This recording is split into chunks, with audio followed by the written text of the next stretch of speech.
and the silence is as vast as the sky, lived a snow leopard named Arya. She was a creature of myth and moonlight, her coat a map of smoke and shadows, dotted with black rosettes like secrets whispered onto fur. Arya was the last of her kind in these mountains, a solitary queen ruling over a kingdom of rock and ice.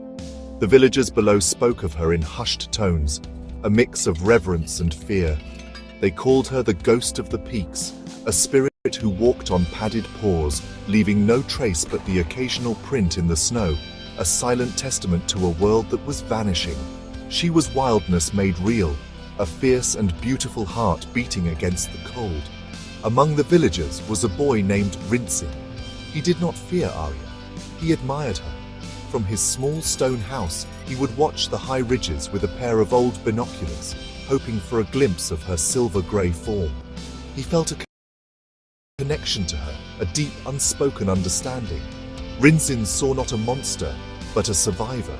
He saw the loneliness in her solitary hunts and the strength in her every leap. He would leave small offerings of dried meat on a high ledge, a gesture of respect for the mountain's true ruler. He believed that as long as Arya roamed the peaks, the soul of the mountains would remain alive and untamed. But the world below was changing. News of the last snow leopard had traveled far, carried on whispers and then on wires, reaching the ears of people who saw not a spirit, but a resource. A powerful biotech company, known for its cold ambition, saw in Arya a genetic treasure. Her DNA, they believed, held the key to resilience, a code for survival in the harshest conditions.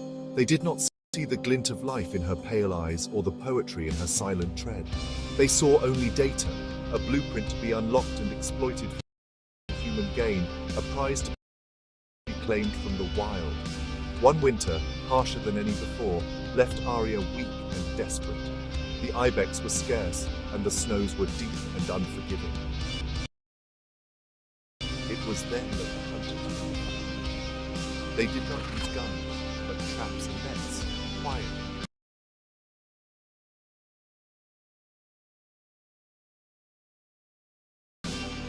They found her near a frozen river, her strength sapped by hunger.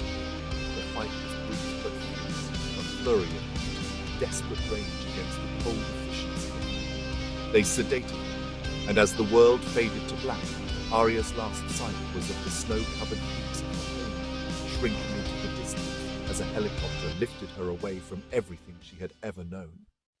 Arya awoke to a world without